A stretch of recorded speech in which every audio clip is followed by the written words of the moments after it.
മക്കളെ, welcome to Xylem learning. Akhil നാംസ് ആണ്. അപ്പോൾ നമ്മുടെ മോഡൽ എക്സാം ഒക്കെ അടുത്തെത്താറായിട്ടുണ്ട്. ഇനി വളരെ കുറച്ച് ദിവസങ്ങൾ കൂടി നമ്മുടെ മോഡൽ എക്സാമിന് ബാക്കിയുള്ളത്. ശരിക്കും പറയുകയാണെങ്കിൽ ഒരു മാസം തന്നെ തികച്ച് നമുക്ക് പഠിക്കാനായിട്ട് സമയമില്ല. ഇപ്പോൾ ഒരുപാട് മക്കളൊക്കെ പഠിച്ച് തുടങ്ങിയിട്ടുണ്ടാവും, പക്ഷേ ഇനിയും പഠിച്ച് തുടങ്ങാത്തവരുണ്ടായിരിക്കും. ചിലരൊക്കെ പഠിച്ചു കഴിഞ്ഞ് റിവിഷൻ സ്റ്റാർട്ട് ചെയ്തിട്ടുണ്ടാവും, ചിലരൊക്കെ ഇപ്പോഴും പഠിച്ചുകൊണ്ടിരിക്കുകയായിരിക്കും. എന്താണേലും ഇനി വരുന്ന ദിവസങ്ങൾ എന്ന് പറയുന്നത് വളരെ ക്രൂഷ്യലാണ്. നമ്മൾ അത്രയും പഠിക്കാൻ വേണ്ടി മാത്രമായിട്ട് സമയം മാറ്റി വെക്കേണ്ട ദിവസങ്ങളാണ് ഇനി വരാൻ പോകുന്നത്. അപ്പോൾ ഇനി പഠിക്കാനിരിക്കുന്ന സമയത്ത് കൂടുതലും നമ്മൾ ഏതൊക്കെ ചാപ്റ്റേഴ്സിന് കൂടുതൽ ഇമ്പോർട്ടൻസ് കൊടുത്ത് പഠിക്കണം, അല്ലെങ്കിൽ ചില ചാപ്റ്റേഴ്സ് പഠിക്കുന്ന സമയത്ത് നമ്മൾ ഒരുപാട് സമയം അതിനുവേണ്ടി സ്പെൻഡ് ചെയ്യേണ്ടതില്ല, പക്ഷേ ചില ചാപ്റ്റേഴ്സ് നമ്മൾ കൂടുതൽ ഫോക്കസ് ചെയ്ത് പഠിക്കാനായിട്ടുണ്ട്. അപ്പോൾ ഇനിയുള്ള ദിവസങ്ങൾ എന്ന് പറഞ്ഞാൽ അങ്ങനെ നമ്മൾ മനസ്സിലാക്കി പഠിക്കണം. അതായത് ഓരോ ചാപ്റ്റേഴ്സിൻ്റെയും വെയിറ്റേജ് അറിഞ്ഞ് അത് മനസ്സിലാക്കി വേണം നിങ്ങൾ പഠിക്കാൻ ടൈം സ്പെൻഡ് ചെയ്യാനായിട്ട്. അപ്പം മിസ് വന്നിട്ടുള്ളത് എക്കണോമിക്സിലെ ഓരോ ചാപ്റ്റേഴ്സിൻ്റെയും വെയിറ്റേജ്, അതായത് ഓരോ ചാപ്റ്റേഴ്സിനും എത്രത്തോളം ഇമ്പോർട്ടൻസ് കൊടുത്ത് പഠിക്കണം എന്നുള്ളത് നിങ്ങൾക്ക് പറഞ്ഞുതരാൻ വേണ്ടിയിട്ടാണ്. അപ്പോൾ നമുക്ക് ഓരോ ചാപ്റ്റേഴ്സ് ആയിട്ട് നോക്കാം. നമുക്കറിയാം, എക്കണോമിക്സിൻ്റെ കാര്യത്തിൽ പറയുകയാണെങ്കിൽ നമുക്ക് മൊത്തം 17 ചാപ്റ്റേഴ്സ് പഠിച്ചു തീർക്കാനായിട്ടുണ്ട്. ഇന്ത്യൻ എക്കണോമിക് ഡെവലപ്മെൻറ്റിലും അതുപോലെ തന്നെ സ്റ്റാറ്റിസ്റ്റിക്സ് ഫോർ എക്കണോമിക്സിലുമായിട്ട് ഒരുപാട് ചാപ്റ്റേഴ്സ്, ഒരുപാട് കാര്യങ്ങൾ നമുക്ക് പഠിച്ചു തീർക്കാനായിട്ടുണ്ട്.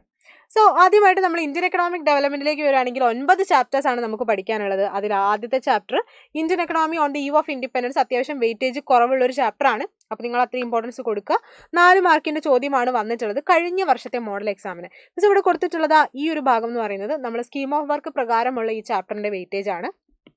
ഇവിടെ കൊടുത്തിട്ടുള്ളത് കഴിഞ്ഞ 2025 മോഡൽ എക്സാമിന് ഈ ചാപ്റ്ററിൽ നിന്ന് വന്നിട്ടുള്ള വെയിറ്റേജ് ആണ്.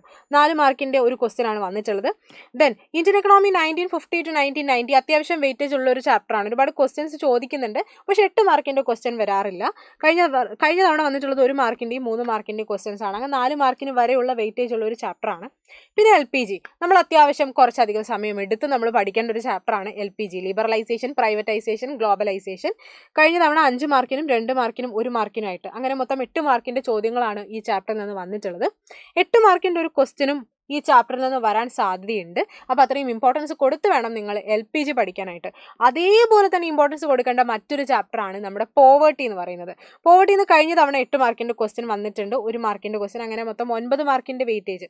അതായത് 8 മാർക്കിൻ്റെ ഒരു ക്വസ്റ്റ്യൻ നമുക്ക് ഉറപ്പായിട്ടും പ്രതീക്ഷിക്കാവുന്ന ഒരു ചാപ്റ്ററാണ് നമ്മുടെ പോവേർട്ടി എന്ന് പറയുന്നത്. അത് നമ്മുടെ പോവേർട്ടി അലിവേഷൻ പ്രോഗ്രാംസ് ആണ്. അപ്പോൾ അത്രയും ഫോക്കസ് ചെയ്ത് വേണം ആ ഒരു ഭാഗം നിങ്ങൾ പഠിക്കാനായിട്ട്. പിന്നെ നമ്മുടെ human capital formation in India വളരെ വെയിറ്റേജ് കുറഞ്ഞ ഒരു ചാപ്റ്ററാണ്. വരുവാണെങ്കിൽ 5 മാർക്കിൻ്റെ അല്ലെങ്കിൽ 4 മാർക്കിൻ്റെ ഒരു ക്വസ്റ്റ്യൻ ആണ് സ്ഥിരമായിട്ട് വരാറുള്ളത്. അത് നമ്മുടെ സോഴ്സസ് ഓഫ് ഹ്യൂമൻ ക്യാപിറ്റൽ ആണ്. ആ ഒരു ചാപ്റ്ററിൽ അത് മാത്രമാണ് നിങ്ങൾ പഠിക്കേണ്ടതായിട്ടുള്ളത്, കാര്യമായിട്ട് പഠിക്കേണ്ടത് അതാണ്. ദെൻ റൂറൽ ഡെവലപ്മെൻറ്റ് എന്നുള്ള ചാപ്റ്ററിലേക്ക് വരുവാണെങ്കിൽ കഴിഞ്ഞ തവണ മോഡൽ എക്സാമിനും പബ്ലിക് എക്സാമിനും 8 മാർക്കിൻ്റെ ക്വസ്റ്റ്യൻ വന്നിട്ടുള്ളത് നമ്മുടെ റൂറൽ ഡെവലപ്മെൻറ്റ് എന്നുള്ള ചാപ്റ്ററിനാണ്. അപ്പോൾ അത്യാവശ്യം ഇമ്പോർട്ടൻസ് കൊടുത്ത് നമ്മൾ പഠിക്കേണ്ട ഒരു ചാപ്റ്റർ തന്നെയാണ്. ഒരുപാട് കാര്യങ്ങൾ നമുക്ക് ആ ഒരു ചാപ്റ്ററിൽ പഠിക്കാനായിട്ടുണ്ട്. 9 മാർക്കിനുള്ള ചോദ്യങ്ങളാണ് വന്നിട്ടുള്ളത്. പിന്നെ നമ്മുടെ employment, growth, informalisation and other issues, ഒരുപാട് കാര്യങ്ങളൊന്നും നമുക്ക് അങ്ങനെ പഠിക്കാനില്ല. മെയിൻലി ഈ ചാപ്റ്ററിൽ ഒരുപാട് ടേബിൾസും ഡയഗ്രാംസും ഒക്കെ ഉണ്ട്. അതൊക്കെ അനലൈസ് ചെയ്യാനായിട്ട് ക്വസ്റ്റ്യൻസ് വരാറുണ്ട്. കഴിഞ്ഞ തവണ 4 മാർക്കിൻ്റെ ചോദ്യങ്ങളാണ്. പൊതുവേ 4 മാർക്കിന് അല്ലെങ്കിൽ 3 മാർക്കിനുള്ള ക്വസ്റ്റ്യൻസ് ആണ് ആ ചാപ്റ്ററിൽ നിന്ന് വരിക. ഒരുപാട് ടൈം ആ ചാപ്റ്ററിന് വേണ്ടി നിങ്ങൾ സ്പെൻഡ് ചെയ്യരുത്. Then environment and sustainable development കുറച്ചധികം സമയം എടുത്ത് നമ്മൾ പഠിക്കേണ്ട ഒരു ചാപ്റ്ററാണ്. കാരണം 8 മാർക്കിൻ്റെ ക്വസ്റ്റ്യൻ വരാൻ സാധ്യതയുള്ള ഒരു ചാപ്റ്ററാണ്, വെയിറ്റേജ് ഉള്ള ചാപ്റ്ററാണ്. കഴിഞ്ഞ തവണ 8 മാർക്കിന് വരെ, അതായത് 5 മാർക്കിനും 2 മാർക്കിനും 1 മാർക്കിനും ആയിട്ടുള്ള ക്വസ്റ്റ്യൻസ് ഒക്കെയാണ് അതിന് ചോദിച്ചിട്ടുള്ളത്. സ്ട്രാറ്റജീസ് ഫോർ സസ്റ്റൈനബിൾ ഡെവലപ്മെൻറ്റ് 8 മാർക്കിന് ചോദിക്കാൻ സാധ്യതയുള്ള ഒരു ക്വസ്റ്റ്യൻ ആണ്. Then comparative development experiences of India and it's neighbours കഴിഞ്ഞ തവണ 4 മാർക്കിന് വരെയുള്ള ചോദ്യങ്ങളാണ് വന്നിട്ടുള്ളത്. കുറച്ച് കാര്യങ്ങളെ പഠിക്കാനുള്ളൂ. അപ്പോൾ നമ്മൾ ഇമ്പോർട്ടൻസ് കൊടുക്കുന്ന സമയത്ത് പോവേർട്ടി, അതുപോലെ തന്നെ LPG, environment and sustainable development ഈ ചാപ്റ്റേഴ്സിനൊക്കെ കുറച്ച് അധികം സമയം നിങ്ങൾ സ്പെൻഡ് ചെയ്താലും കുഴപ്പമില്ല. എന്ന് വെച്ചാൽ ബാക്കിയുള്ള ചാപ്റ്റേഴ്സ് പഠിക്കരുതെന്നല്ല, അതിന് നമ്മൾ സമയം കൊടുക്കണം. പിന്നെ സ്റ്റാറ്റിസ്റ്റിക്സ് ഫോർ എക്കണോമിക്സിലേക്ക് വരികയാണെങ്കിൽ ഇൻട്രൊഡക്ഷൻ ചാപ്റ്റർ ആകെ 2 മാർക്കിൻ്റെ വെയിറ്റേജ് ഉള്ള ചെറിയൊരു ചാപ്റ്ററാണ്, അല്ലെങ്കിൽ 3 മാർക്കിൻ്റെ. അപ്പോൾ അത്ര മാത്രം ഇമ്പോർട്ടൻസ് നിങ്ങൾ ആ ചാപ്റ്ററിന് കൊടുക്കാവൂ. ദെൻ കളക്ഷൻ ഓഫ് ഡാറ്റ എന്നുള്ള ചാപ്റ്റർ അത്യാവശ്യം ഒരുപാട് മാർക്കിന് ക്വസ്റ്റ്യൻസ് ചോദിക്കുന്ന ഒരു ചാപ്റ്ററാണ്, 13 മാർക്കിന്. ഇത്രയും നോക്കുകയാണെങ്കിൽ തന്നെ ഏറ്റവും കൂടുതൽ ചോദ്യങ്ങൾ വന്നിട്ടുള്ളത് കളക്ഷൻ ഓഫ് ഡാറ്റയിൽ നിന്നാണ്. 5, 4, 3, 1 ഇത്രയും മാർക്കിന് ചോദ്യങ്ങൾ വന്നിട്ടുണ്ട്. പിന്നെ ഓർഗനൈസേഷൻ ഓഫ് ഡാറ്റ 5 മാർക്കിന് സ്ഥിരമായിട്ട് ഒരു ചോദ്യം വരാറുള്ള ഒരു ചാപ്റ്ററാണ് നമ്മുടെ ഓർഗനൈസേഷൻ ഓഫ് ഡാറ്റ. അപ്പോൾ അത്രയും ഇമ്പോർട്ടൻസ് കൊടുക്കുക. ദെൻ പ്രസൻറ്റേഷൻ ഓഫ് ഡാറ്റ അത്യാവശ്യം 8 മാർക്കിന് വരെ ചോദ്യം വരാൻ, 8 മാർക്കിന് സാധാരണ ചോദ്യം വരാറുള്ളൊരു ചാപ്റ്റർ തന്നെയാണ്. അപ്പോൾ അത്യാവശ്യം ഇമ്പോർട്ടൻസ് കൊടുക്കണം. പക്ഷെ ഒരുപാട് കാര്യങ്ങളൊന്നും നമുക്ക് അതിൽ തിയറി ആയിട്ട് പഠിക്കാനില്ല. ഡയഗ്രാംസ് ഒക്കെ എങ്ങനെയാണ് വരയ്ക്കേണ്ടത് എന്ന് മാത്രമേ ആ ചാപ്റ്ററിൽ നമുക്ക് പഠിക്കാനുള്ളൂ. പിന്നെ മെഷേഴ്സ് ഓഫ് സെൻട്രൽ ടെൻഡൻസി ഇതിലും ഈ പറഞ്ഞ പോലെ തന്നെ വെയിറ്റേജ് അത്യാവശ്യം കൂടുതലാണ്, 8 മാർക്കിൻ്റെ ക്വസ്റ്റ്യൻ വരുന്ന ചാപ്റ്ററാണ്. പക്ഷേ കുറച്ച് ഇക്വേഷൻസ് മാത്രമേ നമുക്ക് അതിനകത്ത് പഠിക്കാനുള്ളൂ, പ്രോബ്ലം ചെയ്യാനാണ്.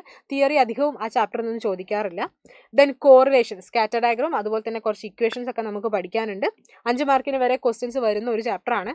ദെൻ ഇൻഡെക്സ് നമ്പേഴ്സ് എടുക്കുകയാണെങ്കിലും അതുപോലെ തന്നെ 4 മാർക്കിൻ്റെയും 3 മാർക്കിൻ്റെ ഒക്കെ സ്ഥിരമായിട്ടുള്ള ചോദ്യങ്ങൾ വരുന്ന ഒരു ചാപ്റ്ററാണ്, പ്രോബ്ലം ചാപ്റ്ററാണ്. അത്ര വെയിറ്റേജ് ഇല്ല എന്നുണ്ടെങ്കിൽ പോലും നമ്മളത് പഠിക്കേണ്ടതായിട്ടുണ്ട്. Then use of statistical tools, വളരെ വെയിറ്റേജ് കുറഞ്ഞ ഒരു ചാപ്റ്ററാണ്. നമ്മൾ സ്റ്റെപ്സ്, പ്രൊജക്റ്റ് ഉണ്ടാക്കാനുള്ള സ്റ്റെപ്സ് ആണ് ആ ചാപ്റ്ററിന് ആകെ ചോദിക്കുന്ന ഒരു ചോദ്യം. 2 മാർക്കിന് വരെ വെയിറ്റേജ് ഉള്ള, 2-3 മാർക്കിന് വരെ വെയിറ്റേജ് ഉള്ള ഒരു ചാപ്റ്ററാണ്. അപ്പോൾ സ്റ്റാറ്റിസ്റ്റിക്സിൽ നിങ്ങൾ നോക്കുന്ന സമയത്ത് കളക്ഷൻ ഓഫ് ഡാറ്റയ്ക്ക് അത്യാവശ്യം നല്ലോണം ഇമ്പോർട്ടൻസ് കൊടുക്കുക. കൂടുതൽ തിയറിയാണ് നമുക്ക് ആ ചാപ്റ്ററിൽ പഠിക്കാനുള്ളത്. പിന്നെ presentation of data, measures of central tendency 8 മാർക്കിന് വരെ ചോദ്യങ്ങൾ വരുന്ന ചാപ്റ്ററാണ്. അപ്പോൾ അതിന് നമ്മൾ അത്രയും ഇമ്പോർട്ടൻസ് കൊടുക്കേണ്ടതായിട്ടുണ്ട്. അപ്പോൾ മൊത്തം നമുക്ക് 17 ചാപ്റ്റേഴ്സ് പഠിച്ചു തീർക്കാനായിട്ടുണ്ട്. ഇനി നമ്മുടെ മുന്നിലുള്ളത് എനിക്ക് തോന്നുന്നു വളരെ കുറച്ച് ദിവസങ്ങൾ മാത്രമാണ്. അപ്പോൾ ഈ വരുന്ന ദിവസങ്ങൾ എന്ന് പറയുന്നത് വളരെ ക്രൂഷ്യലാണ്. നിങ്ങൾ പഠിക്കാൻ വേണ്ടി മാത്രമായിട്ട് തന്നെ സമയം മാറ്റി വെക്കേണ്ടതായിട്ടുണ്ട്. ഒരു ദിവസം മിനിമം ഒരു 3 മുതൽ 4 മണിക്കൂർ വരെ എങ്കിലും നിങ്ങൾ പഠിക്കാൻ റെഡി ആണെന്നുണ്ടെങ്കിൽ നമുക്ക് ഈസി ആയിട്ട് ഈ സിലബസ് മൊത്തം കവർ ചെയ്യാവുന്നതേ ഉള്ളൂ.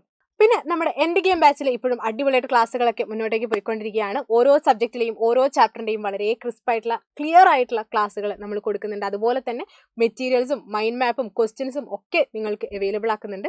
ഇനിയും നിങ്ങൾക്ക് എൻഡ് ഗെയിം ബാച്ചിൽ ജോയിൻ ചെയ്യാം. അതുകൂടാതെ തന്നെ നിങ്ങൾക്ക് ഇനി വരുന്ന ദിവസങ്ങളിൽ ഏതെങ്കിലും ചാപ്റ്ററിലെ ഏതെങ്കിലും ടോപ്പിക്കിനെ കുറിച്ച് ഡീറ്റെയിൽ ആയിട്ടുള്ള വീഡിയോ ആവശ്യമായിട്ടുണ്ടെങ്കിൽ താഴെ നിങ്ങൾക്ക് കമൻറ്റ് ചെയ്യാം. ഇനി വരുന്ന ദിവസങ്ങളിൽ വീഡിയോ ആയിട്ടും നിങ്ങൾക്ക് സപ്പോർട്ടായിട്ട് ഈ ചാനലിലൂടെ വരുന്നുണ്ടായിരിക്കും. അപ്പോൾ എല്ലാവരും നന്നായിട്ട് തന്നെ പഠിക്കുക. All the best.